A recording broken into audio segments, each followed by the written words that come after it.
Hello boyos, Rich Boy J here back in with another video, and today we have another episode of Your Questions Answered after a very long hiatus. Honestly, didn't realize it had been so long since I did one of these. It's been almost like 5 months, which is kind of crazy to think about. I never actually planned to stop doing them. I just skipped a week, and then 1 week became 2 weeks, two became four, four became 4 months. But we're back here with some questions. I actually made a community post asking you guys to submit new questions because I knew a lot of the ones that I had planned for the video that just never came out, this episode back in the day, might have been outdated. So I put a community post out there. Unfortunately, I didn't get very many responses, and the people who did respond didn't even take it seriously. I'm looking at you, Matt. So I decided rather than make another community post, I would just find questions that weren't time sensitive based on the 4 months ago when I should have been doing this, and I actually ended up with some pretty cool questions. I think a few of them are slightly outdated, but I think it's interesting to look at them from a certain perspective and see how things have changed since then. You guys will see that as the video progresses. But to jump into the first question, it's by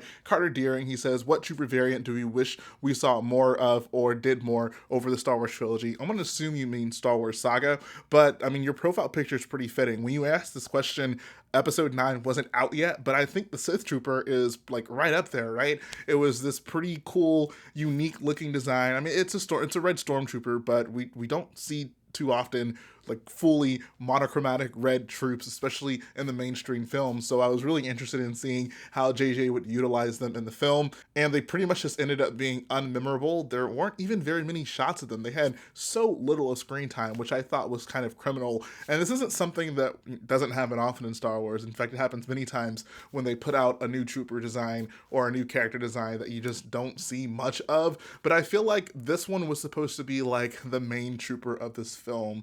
I mean, the Sith army was supposed to be a big deal in this film, but we just didn't see too many close-up shots or see these guys do too many memorable things. So I think it absolutely would have been nice to get just more shots of these guys doing stuff, being effective. I don't know. I honestly don't think that would have made me like the film much more, but it would have been cool to see a cool looking trooper used just a little bit more. The next question is by Blue Brick. He says, have you ever had a brickling order mess up or go wrong? This honestly happens, I'd say relatively often. Like sometimes sellers just will miss pieces, which is totally understandable. Most sellers are totally understandable about fixing that issue. So usually if you order a bricklink order and something is missing, they're pretty good about getting you those parts shipped out in a timely manner, which is nice. I've told the story on this channel when I had a pretty messed up eBay order where basically I ordered a Mace Windu minifigure from eBay.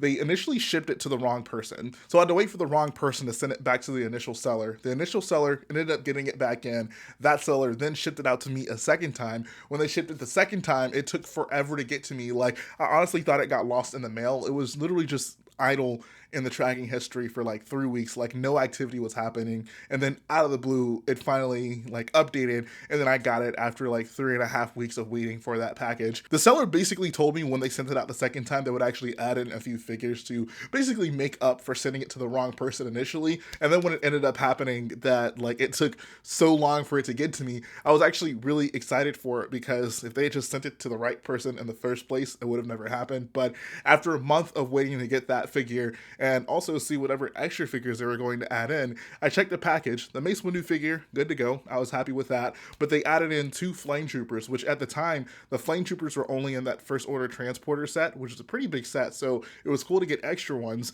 until I looked closer at them and realized that they were knockoffs. And at that point, I'm just like, dude, come on. So I messaged the seller. I'm like, do you know these are knockoffs? It could have been the case that they thought they were sending me genuine figures and just straight up didn't know that they were knockoffs. And they were like, oh yeah, I thought it wouldn't be a big deal. So in the long run, I was happy to get my Mace Windu figure, but the fact that they tried to send me fake figures to make up for it was pretty disappointing. Next question comes from Lego Fan. He says, do you think we'll ever get an accurate version of Kylo Ren's lightsaber, or will Lego keep making the same red cross for years to come?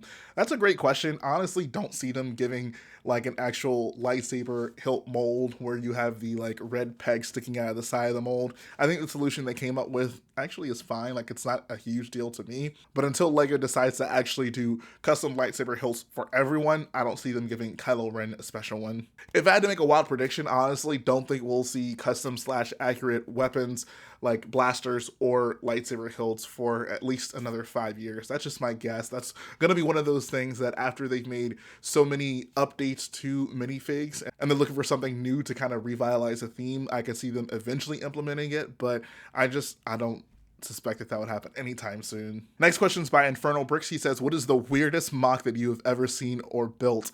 I don't build weird MOCs, thank you very much. And the weirdest MOCs that I've seen, I probably shouldn't mention them on this channel, but I'll tell you about the funniest MOC I've ever seen. If you guys have ever seen The Empire Strikes Out, there basically ends up being a giant Death Star, and it looks like the original Lego Death Star 2, but it's literally just a big version of Darth Maul's head. And I actually saw someone recreate this at Legoland Star Wars Days. I actually have a photo of it right here, and when I saw it, I just busted out laughing. This literally has to be one of the funniest MOCs I've ever seen, not just for what it is, but the fact that someone like literally took all that time to make such a large MOC of what is essentially just a big joke. So I thought that was pretty funny. Firmlin the Gremlin asks, biggest inspiration from other YouTubers? I think I take a lot of inspiration from people in the community. I've talked pretty extensively about how Chris Productions is the one who really inspired me to start building and showing off my projects here on YouTube. So got to give him a ton of credit for that. In terms of people who like currently inspire me, I think I get a lot of like build series inspiration from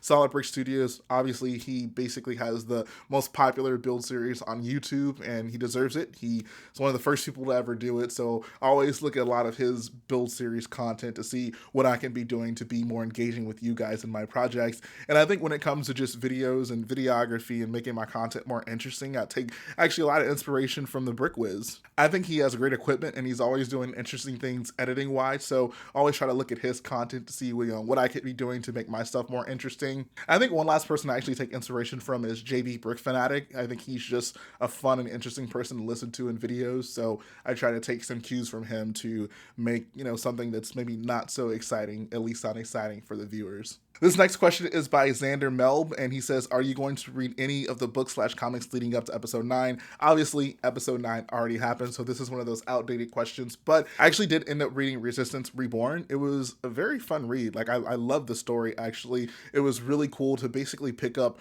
right where The Last Jedi left off and spend quite a bit of time with our main characters from the films, which I honestly wasn't expecting, but it was cool to dive a little bit deeper into their psyche and kind of see how they were dealing with things post Last Jedi, and actually got me somewhat excited for episode 9. Haven't seen episode 9. That book literally just doesn't matter. Like, I didn't expect for it to tie in too much, but I did expect for some things to maybe feel a little bit more special going into the film. For example, I read the Catalyst, I think, was the book leading into Rogue One. So when Rogue One comes on and I see Lyra, who is Jyn Erso's mom, and Galen Erso, who's Jyn Erso's dad, those characters just meant more to me because I read so much about their story leading up to the film. So then, like, when they died in the film, those are very sad moments.